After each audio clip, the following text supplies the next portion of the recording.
Hello and welcome to Dan's Bluecast. Today I have a new guest, never been on before, one of my good Twitter friends, and really happy that I've managed to get him on. We're going to be talking about We're going to be talking about Everton versus Leeds, and they're giving you the match preview. Here he is. Hi, Paul. How you doing? Hello. Yeah, not too bad. Good. All exciting.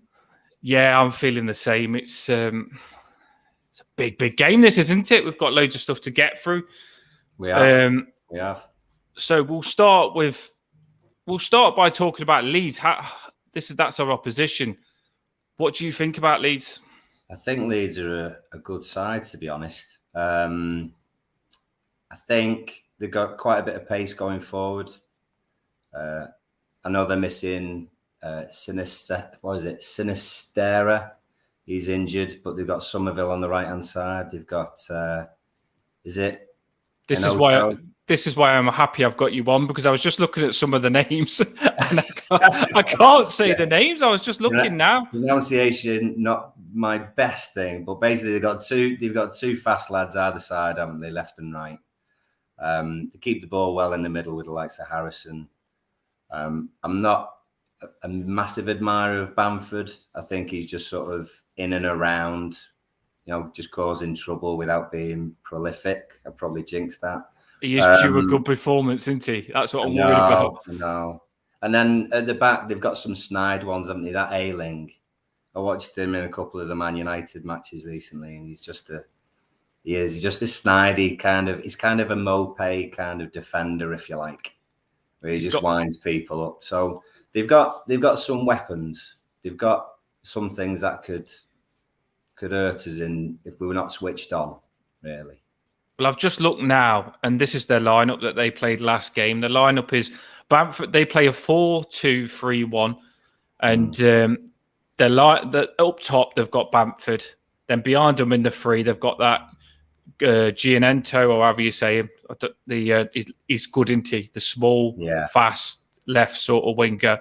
Then they've started putting the Harrison in that number 10 position, and I like him. That Harrison, he's a very good player. He's got a shot on him, because he did play left wing back, didn't he? But they've moved him into the number 10 position now, so he could be a nuisance. Then they've got Somerville on the right. He's decent as well. They did bring in some good young players, didn't they, when they sold Phillips? And was it White they sold as well? It was White, wasn't it? They brought a bit of money in off that.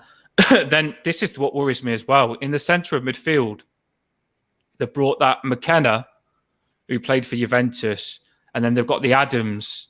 A lot of people know him from the World Cup USA in centre of midfield. Now, those two are pretty worrying, ain't they? They're quite decent footballers in the centre midfield. And then at the back, they've got someone called Firpo, left back.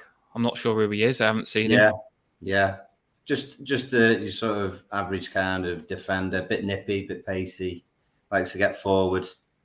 But nothing out of the ordinary. I think that's their thing, that Leeds are quite together. You've not got any people who sort of as far as I know, not sort of sulking and sort of wandering off on their own. They seem to be, even though they're not doing very well like us, they seem to be together as a unit. They do, like you say, no standouts, but they definitely do play as a team. I think they got that from Bielsa, didn't they? The team sort of spirit. Who's this left centre back that they played last time? Wobber or something like that. Wober. I don't know who he is. I'm not sure. They've had a bit of a mix of centre backs. You've got Stroik as well, isn't there? There is Stroik. Yeah, I know. I know he's played left back sometimes. That Stroik, but like I say, last game they played Wober. Then they've got that Cock. Is it Cock or Kosh? I think it is. I think it is Cock. I was trying to say another way of not saying Cock, but his name is Cock. I think their thing is that they've got they're big lads. I think they're together as a team, but maybe their units aren't working well together. So their defense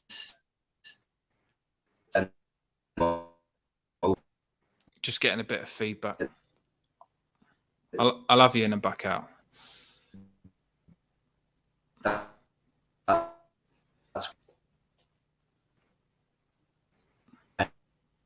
yeah.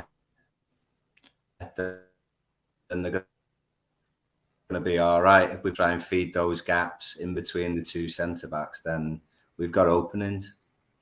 Yeah, I agree. We lost a bit of you then because we had a bit of feedback. Paul, I've got to get I've got to get Paul the equipment now because I definitely want you on quite a lot. And I've just bribed him to come on with no equipment and set him up a little bit here because I've just said, I want you on, Paul. I want you on. And he hasn't got the camera and he hasn't got the headphones, but he has got the laptop. But I will be sending him the equipment because I love chatting to you and I know you'll be wicked on my channel. So I will get you the stuff so you don't echo. So if he does echo people in the comments and stuff or anyone watching, it won't happen soon because I'm going to definitely get him the equipment. Yeah. What was you saying? Go back to that. Sorry, what you last said. It did echo. So I was just saying that they're together as a whole team, but they're different units. Like the defensive unit has got holes, obviously, because they're conceding too many like us. And I don't see that centre-back pairing as being strong on the floor. If you're throwing crosses in the box, it'd probably be like Cody and Tarkovsky. Be able to head it, but when it comes to actually and speed.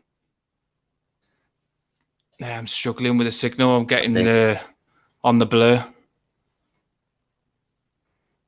Don't know if it'll come back better with you. Just going to try it again. It's all new anyway, don't worry. We'll get the right tool.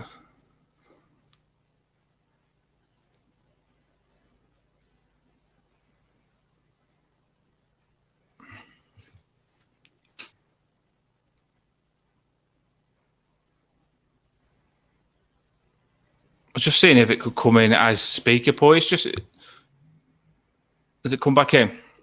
I'm here, mate. Yeah, it's just like blurring sometimes on the voice and stuff. I will get you the stuff next time. It's just trial and error because we haven't tried it without the equipment to see what it's like. Obviously, the speaker and the camera, I will get it sorted for you. So we will push this. I will get the equipment and stuff for you, definitely. What do you think, anyway? Yeah, I completely agree with you. I think they've got they're in it together. Anyway? But I do think their defense we can get at the defense. I've just looked at the defense there, and I don't think it's that good. And I don't want to disrespect them, but I just generally think that is their weakness. I mean, if you look at their attacking players, some cracking attacking players, but the attacking players do scare me. But if we can control what they offer up top and handle them, I feel like we can just get onto their defense then. And I feel like we will have a chance if we can get Onana pushing forward, Decore pushing forward, and get the wingers more effective this time. I do think we'll stand a good chance. This is a massive game. And it's so big because I was just saying yesterday, if we win this, we put them in the bottom three and we get out of the bottom three for the first time in a while. And I don't like being in that bottom three. Now, if we can get out of the bottom three, I do feel we can push off. But it also works out the opposite. If we lose this, they gain more points on us and it pushes us away. So it is kind of a 6 pointer game. Yeah. And it's a massive, massive game this is. For us and for them, it's like literally gets you away from the relegation battle or puts you in it big time for both of us. So it's like a stay-up game, isn't it? Even though we've got loads of games ahead of us. So it's huge. It is huge. And this kind of what will be 4 weeks period is key. I mean, they're all important games, but the fact that we've got 3 home games in terms of Leeds, Villa, Brentford in the next 4 or 5 games is massive. And I mean, when we've been in trouble in the past, we've been able to get those 2 wins, which sends us up 4 places, and it just relaxes everybody. And we've not had that for a little while. So we're hoping that this is the time to do that. Yeah, I am completely agree with you. it's just that Bamford, he scares me, and the other attacking players do scare me as well. Like say Bamford not playing well, you know when someone's due a goal, Yeah, they can knock a goal in against us. I mean the thing, like the game on Monday was obviously frustrating, but if you take out two, obviously the goals, I mean, take out the moments which could have been avoided easily. I don't think they applied the goal with masses of shots, to be honest with you. I think as a defensive unit, when we've not got the ball, we're okay. Do you know what I mean? I think we can sort of get in our shape and everything else. We can do that. I think what our problem is normally that we lack a bit of penetration going forward. And so we sort of bring the pressure back on ourselves because we haven't done what we need to do up the attacking end of the pitch. Well, so I do think we can be good tomorrow. I do. Yeah, I completely agree with you. I think Leeds could be the game where we're all saying, are our attackers good? Where's the goals going to come from? But I do think you're going to see some random midfielders score some goals against Leeds tomorrow. I generally think you're probably going to see maybe Townsend, not Townsend, maybe McNeil. I wish Townsend was playing. Maybe McNeil or even a Iwobi chip in. We just need a winger to score a goal, and then the centre midfielders that are going to play, they need to chip in as well. Onana and Decore need to get a goal. We keep putting the pressure on the strikers, but it's not just on the strikers. Yeah, true that. And I think, I mean, Dyche loves McNeil anyway, doesn't he? So if he's going to play left-hand side, he would be up against Ayling.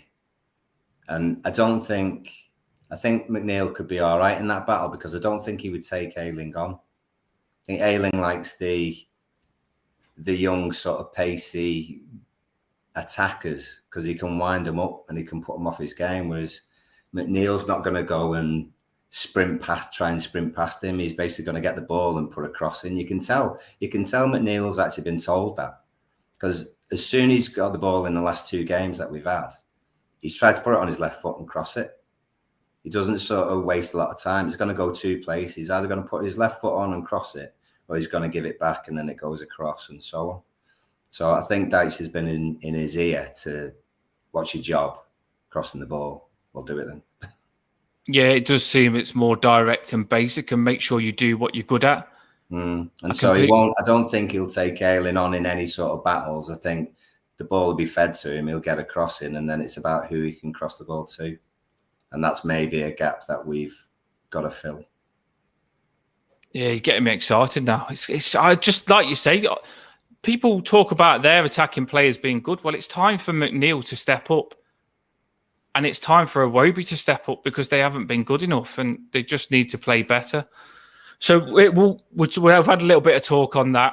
It's like I say to people that I've commented about the speaker and stuff like that and the glitching. I'm going to get him the equipment anyway. I've just got him on with no equipment, so I'll take the blame for that. But I'm going to get him the equipment. So if it does glitch a little bit, try and get through it, and we'll have the equipment on next time. What's your lineup then? We'll move on to the lineup. Is this, when we're talking about lineups, are we saying what we think it's going to be? Or are we saying what I would love it to be? What you think it's going to be, because there's no point on changing the 4-5-1 or the 4-4-2. Exactly. Well, it's going to be, our team from now on, there's not going to be many messing around with it. It's going to be 4-5-1 when we've not got the ball. And it's going to be pretty much a 4-5-1 when we have got the ball. It's just about being able to get close enough to the area. So generally, I don't think. Now this was the one thing. Pickford's in. Cody Tarkowski, I think, would be your two as well. We don't know what's happened in training this week and stuff like that, but I'd imagine Cody Tarkowski would be the two. Coleman would be in because Patterson's not there. And so your question mark is about, is it Mikalenko or is it going to be Godfrey as cover? And it depends how you feel Mykolenko would get on against the likes of Somerville, who's, a bit nippy, quick on the ball, everything else. I'd contemplate having Godfrey left side, to be honest. Really, because if we do have to switch it for later on, if we're not maybe getting the deliveries into the box and everything else, and he has to sort of go with some wider players, Mykolenko could always come on and play that role. So I'd have Godfrey left back, just because I think he would nullify that Somerville threat, if you like. So that would be my 4, with Godfrey on the left and Coleman on the right. I think a lot of people are putting Godfrey as left back, and he can. There is the option of him playing right back. There is, but everyone puts him left back because he played so well left back, and I think, like you say, Coleman might get the go ahead. Well, I think McNeil might end up being that side as well, but whoever is playing in front of Coleman has got to do that job that we did against Arsenal, where we're coming back and supporting Coleman, because that Nonto, I think his name is. I think it's a Nonto. Yeah, I said it wrong. The other guy who's quick on the left hand side, who's involved in a lot of their goals at the moment. If you isolate Coleman, then he's not necessarily going to go around the outside of Coleman, because Coleman can be too shrewd for that. But you need that cover in front of Coleman when Nonto goes across the area. So if you had Coleman and then Iwobi on the sort of right-hand side, maybe McNeil on the left, or vice versa, and then you 3 of Gay, Doucouré, and Onana in the middle. Yeah, on what you just said, Iwobi and McNeil, they just switched in the end. So it was Iwobi on the right and it was McNeil on the left. And Iwobi did help Coleman out loads. I don't think Iwobi got back as well in the Liverpool game to help Coleman against Nunes as much as he did in the Arsenal game. True. I think he helped him a lot more. I think Iwobi was a bit lazy in that game. And I think the wing-backs was a big reason not tracking back. We struggled on the wings against Liverpool. So yeah. I do think, like you just said, they've got to track back, because these Leeds have got some tricky players on the wing with Somerville and the other lad that I'm not even going to try again, but he's very good. He's small.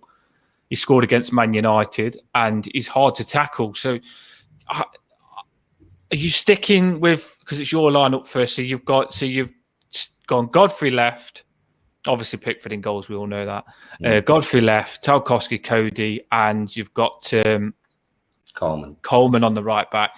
Then you've stuck with the same midfield. You've gone Mykolenko, Onana, Garner Gay, Doucouré you're keeping in there. Yeah. And then you've got Iwobi on the right. Obviously, I'd actually consider having Iwobi on the left, because I think when Iwobi's at his most exciting and interesting is when he's come from the left-hand side going across to the right, and he's obviously on his right foot then, because he likes to jink past a couple of people sort of going across the pitch, doesn't he? So if he starts on that left-hand side to do that, I think then he creates a little bit of space for someone either to do an overlap or for someone to make a run in front of him. If you put him on the right-hand side, he won't generally come in on the inside, and he certainly won't shoot on his left foot. So he'll then have to go down his right-hand side, and I don't think he's capable of taking anyone on.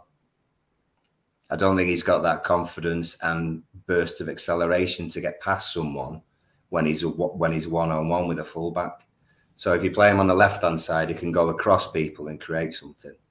McNeil's probably a better right-sided midfielder to support Coleman in that respect, I would have said. Yeah, I agree, actually, because I just you just switched the sides, and I understand why you've just said that, because like you say, Iwobi, he's not going to turn in and shoot with his left foot. So he's probably going to be better on the left turning and shooting with his right. And like you say, McNeil has got the ability. You remember him scoring that amazing goal against us. That was from the right, and he come in and scored it with his left. So I completely agree with you on that one. We did so well with the glitching then. I'll just add you back in.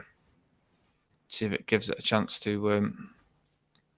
Yeah, I completely agree with you on that. I think that's what he did try, and then he switched it because there wasn't playing that well against Arsenal. But he did try with Iwobi on the left and McNeil on the right. We'll add you back in. There you go.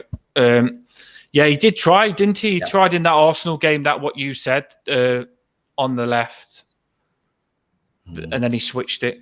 This is the big question, Paul. Who are you playing up front?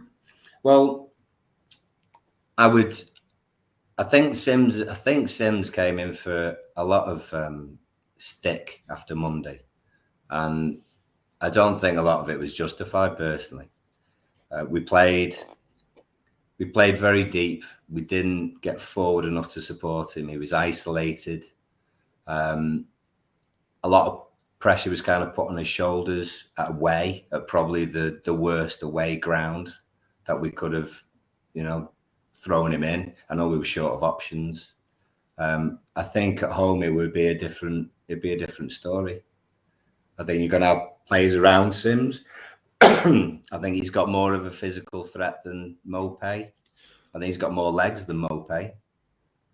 And I think he's certainly more chance of winning a header than Mopé is. So I would certainly start Sims. And I know there's a shout for Gray, but I think what we've found is that even when we've won games, the intensity in the first half has been strong, but then we faded quickly in the second half, and then we've either conceded and gone on to lose the game, or we've just about managed to hold on to a draw or a win. So I would have Gray on the bench because I think you're going to need an extra push, someone to come onto the pitch with 20 minutes to go and cause problems and bring the intensity up. Because I don't think the other way around, I don't think Sims would create that buzz and intensity because they don't trust him after Monday, if you like. But if you start him and he's at home and everyone gets behind him and we're further up the pitch, I think Sims has got a chance. I think Sims has got a chance of doing well. And then when it's tight, which it probably will be with 20 minutes to go, you bring Gray on either in place of him, behind him, on the left, whatever it is. And then you've got something extra in the last 20 minutes because we lack something off the bench. I mean, if you look at the possible options of midfield, the reason Tom Davies came on Monday is that we had no one else in the middle of midfield. There's no one on the bench. Garner's out, isn't he? James Garner's out. He's not ready yet. No, he's playing under 21s tonight, I think. Yeah. Oh, is he? Brilliant. Right, yeah. Okay. But we're kind of using already Onana, Gay and Doucouré are our three main midfielders, and they're all on the pitch. So the only person that we've actually got to come in and change anything would be Tom Davies. And I don't think he's going to make an impact as such. He might just be like for like and do the same job, but he's not going to raise anybody. No one goes mad on the terraces because Tom Davies just came on. Whereas if we've got someone pacey and has scored goals for us, in fact, who's our top goal scorer in Gray, then people are going to be a little bit more optimistic about it. And certainly if you played Sims and Gray, do you know what I mean? If we're going for something in the last sort of 15 minutes or whatever. It's just whether he'll change that free in midfield. I think he thinks he needs it, doesn't he? I don't blame him. Yeah. No, I think he does need it as well. I'd love to change it, but then with how good Leeds centre midfielders are, with Adams and McKennie, good centre midfielders they are. I think we're going to need the three to keep them under control, especially with the attacking players they've got in front of them. I think we're going to have to play the block like we did against Arsenal, the 4-5-1, keep it tight and compact. and get our three centre midfielders getting stuck into them to stop them. That'll be a big part of us stopping them. So my team, I'm going to give you mine now. Yeah, So go on. Mine's the same as yours. But yeah, it literally is the same as yours and I'm not just copying you generally. There's no point in reading the same thing out. My team's the same as yours. The only thing I might swap is Mopay for Sims, just because I don't know if Sims is up to it. But like you just said, you can't really judge Sims on that game because he didn't get much service. And he did look like he could put himself about, but he just didn't get nothing to put himself about for that game. So maybe he does deserve the second chance. But then I do think Mopay might be a shitbag against Leeds. I'm sure he has been before. He's got a bit of history for being good for Brighton against Leeds. So he could, it might be. But other than that, I know a lot of people are changing a lot of stuff, but that 4-5-1 played good against Arsenal. And I just think, right, you didn't turn up in the derby, but you need to go and put this right. Because if you take them off after them playing shit, they've still got to put it right at some time. So what better time to put it right than put it right this game? So you put the same players out, I think, and say, right, step it up. And I generally think that you'd see them play a lot better against Leeds because Leeds is a complete different game. And I'd stick with the 4-5-1. The only thing you could change in defence is putting Godfrey right back or left back. But I don't even know if that's going to be a good decision. I think of Coleman playing good against Leeds last season when we was in a relegation battle. He scored a goal against Leeds, didn't he? And he was absolutely amazing that game. So maybe Coleman could be a big player in that game. So I'm same as you. I'd stick 4-5-1 and I stick with the same players and just give them another go and tell them to step it up. And I think we'd be all right. But it was good what you said. Like, generally, sometimes you feel you've got to save Gray because you haven't got no options on the bench other than Gray, who's coming off the bench and impacting us at the minute. We do need players to come back badly. Townsend, there's not much options. It's very worrying how many attacking options we've got. You are right. And I think Gray would be a good impact player. It'd be a lot more of an impact player than bringing Iwobi on and not starting Iwobi and playing Gray in his position. So I'm same with you on the team. So that's your team. That's my team. Yeah. The last thing that we're going to hit you with before we end it. Go on. We're on that half an hour mark. Said half an hour to you. The last thing we're going to go with is score predictions. People in the comments, drop your teams before you go. Before we knock this off, if you haven't already, drop your team, and also move on to this score predictions. What is going to happen tomorrow? Big game. I mean, I hate this bit because I don't even bet on us. I don't even bet on us. And I do. I'm like you, Dan. I'd imagine I do my accumulator every weekend and all that sort of stuff. But I never put us on the coupon because it just ruins it, doesn't it? I do, and I lose on it. It's the last one. It's what makes me lose. Different. So I'll try and come up with one. I think there's a few different ways this can go. I think because if we had Frank still in, I think what would happen is that it would still be open. It would be an absolute nuts game, 4-3 Leeds winning against us, whatever else, because it would just be side to side and side, and there's no sort of there wouldn't be as much tactical nous about it, and just like hang on a second, let's think about what we've got to do and everything else. And I think Deitch is very more, we're not going to concede. We don't concede. I mean, we're the lowest scorers in the league, so our first job has got to be don't concede. And then our goals are going to come from set pieces or the odd chance here and there, but don't concede. So I would have said something like we win 3-2. However, I don't think Deitch will let the lads get away with making it as open as that. And if we do, and Leeds have got pace and hitting us on the break and everything else, we could come unstuck. If it goes to plan, I think we're looking at maybe a 1-0, a 2-1. I think we can do it. Obviously, we can do it. home as well, massive advantage. I think the atmosphere is going to be incredible. They're doing the strike before the game, and the strike's good because it's a good strike at the minute. Everyone's behind it, even the press are behind it, and the strike's gone really well last game. It's not toxic. It's a quiet strike, but it's big at the stadium. I love the way they're doing it. So they're doing the strike before, then they're getting their anger out, and then they're going inside the stadium and they're getting behind the team massively. So we're managing to strike and get behind the team, and I want us to do that like we did, because the atmosphere against Arsenal was incredible, and we need that again. So I do think that home advantage is going to be a massive positive.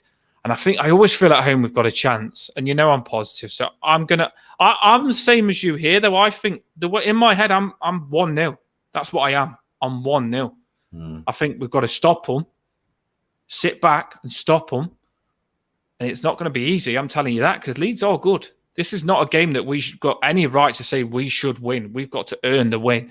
So I think we've got to sit back, try and handle these attacking players that they've got. But when they do attack and get frustrated and cut them out as too much, I want to catch them out on the break and get Onana go, Decore go, and a striker like that just go and get a goal and catch them out on the break. And like against Liverpool, we nearly went 1-0 up. If we catch Leeds out on the break and get the first goal, they'll panic and overcommit, and we could end up winning 2-0, or it being a bit more of our game then, or 2-1, and that's how you want the game to go. So I'm the same as you. It'd be either 1-0, keep it tight, or even go for the 2-0 or 2-1. But I wouldn't say the 3-2s or anything like that anymore. No. I definitely wouldn't say that. If it was a boxing match, I'd like to think that Leeds would be the over-enthusiastic coming forward with the hits, or trying to hit, and we would just, you can imagine Sean Dyche as a boxer, actually. He'd just sort of sit back and he would just give the jab every now and then, wouldn't he? He'd just be jab, and it'd just be like that. And I think our game could be like that as well. Leeds could Leeds are decent on the ball, but I think they struggle to play through a 4-5-1. I mean, they lost against Forest, didn't they? And Forest are very similar in that respect. I think Cooper's a good manager. And I think sometimes Leeds can get a little bit overexcited in their forward players and maybe just leave their defensive players a little bit too isolated. Well, Sean Dyche did say, he said, I went to the Forest game, because he went to that game, Forest versus Leeds, and he said Leeds played better, but Forest won. And that goes with what you said. Leeds played better, hit them with the attack, but Forest scored the goal to win the game. It doesn't matter who plays the best. It's just about getting that goal, like you say, catching them out. And that's what I think we're going to be similar to what Forest was like when they played on. Forest took Leeds on, let Leeds play better, but scored the crucial goal to win the game. I think it's going to be similar to that. Someone said about your boxing, I think Sean Dyche would take it. As you can maybe tell, I've never boxed him before. It was good boxing. I think he'd take it and then he'd just literally throw the bomb. And I think that's what we need to do against Leeds, is take the punches and then throw the bomb on the counter-attack. I'm really excited for this, though, this game. I'm nervous and excited. I feel like the derby, I knew Liverpool had some big players, but this one is a bit more our cup of tea. And I fancy us this game. And this is a big game for us because it can get us out of that bottom zone. And then it gives you the confidence to crack on. Because Aston Villa next, it's a nice game as well. I see Leeds and Aston Villa as good fixtures now. These are big, big fixtures where we do have a chance in them. And I'm excited. And it's tomorrow and it's a big game. And it feels like this one's come quicker as well, Paul. It feels like, because that last game against Liverpool dragged, and I think that's why we played crap, because when we have long breaks, we're rubbish.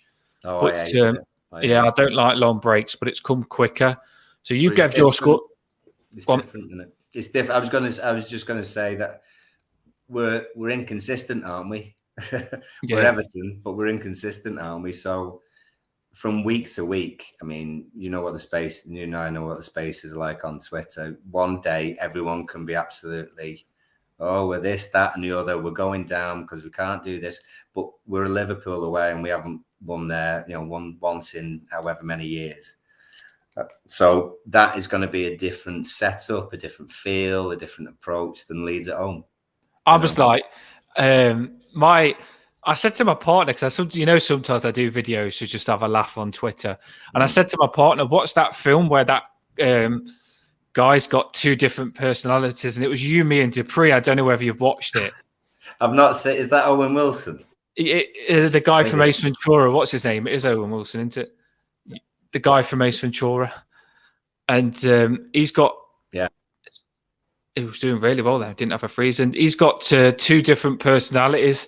And I think that's what us Evertonians are like. We've literally, when we win, we're absolutely buzzing, but when we lose, we're completely different. And I think that's what we're like, two different personalities. And that goes with what you were just saying. You wouldn't, when we beat Arsenal, everyone's saying, we're staying up, we're staying up.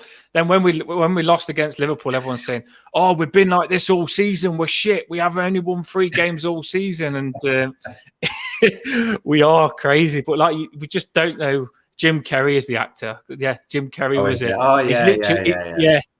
You mean to pretty Jim Carrey. We're bipolar FC, aren't we? Do you know what I mean? We just switched like that. It's just ridiculous. Oh, it's Me, Myself, and Irene. That's the film, isn't it? I got the film wrong as well. Me, Myself, and Irene. That's the one. Lucky the Blues is here. Yeah, literally, he's all nice to people, and his bad personality kicks in. He's like, "Are you looking at me?" and goes crazy. And that's what we're like. We're all happy when we win, and then when we're crap, then it gets messy, doesn't it? You don't even want to go on Twitter after these bad games, and that's why I want this game to put things right, to get us back in a good mood. Because that positivity, I know we all got positive after the Arsenal, and then it's knocked us down, and we think, what was the point? But if we do play well against Leeds and win, we can be positive. And who knows if we play well against Aston Villa? Because if you remember last season in that relegation battle, we all thought we was down, and we managed to beat Leicester. We managed to beat Man United. We managed to beat Chelsea. We won some big games at the very end that none of us thought we would have won. So we've got to stay in it. Hank, I just seen that comment as well, that's his name. So we've got to stay in it, because I see some people waving the white flag. There's no point in waving the white flag, because we stayed up. Well, look at Crystal Palace. We was 2-0 down, and we come back and stayed up. So you just don't know in football. You've got to stay in it for that reason. Right, so we said our scores. I'm not going to keep you on too long, because I know I said half an hour to you, Paul. Thanks for coming on. I'll have you the equipment, because I think I can see you being cracking on. I mean, there's been a couple of glitches, but that's not your fault. And I know you're cracking at talking on it, so you can't really judge the glitches. One last thing I want to say before we end it is that someone left today. Do you know who it is? Someone left. Left Everton today. Oh no, yeah. Well, sad times. I hadn't seen him much in January, to be honest. So I thought he'd already left. Yeah, well, we didn't see him at all in January. That's probably why he has left. He's got nothing to do. Contract Dave has gone, if you don't know. I said I'll always update you with the news. Contract Dave has gone. He had one of the greatest smiles ever. Good smile. I did a little video and a tribute for him. And he's Contract Dave has gone. It's made me emotional, but he's gone to Man United and hopefully gets to make a few signings now, because we probably still won't sign anyone next window. That's probably why he's left. Right, I'm going to hit the end button now. Thanks for everyone for coming on, and hit the like and subscribe button. And like I say, hate to keep saying it, but it is new. I'm going to get all the equipment stuff. I know I'm going to get this good. I can feel it, because the conversations would have been good other than the glitch. And you've been cracking coming on. Thanks for coming on, Paul. And I will get plenty of different people on. So just going to hit the end button. Thanks for coming on. And we're going to beat Leeds tomorrow. Match reaction is that we're going to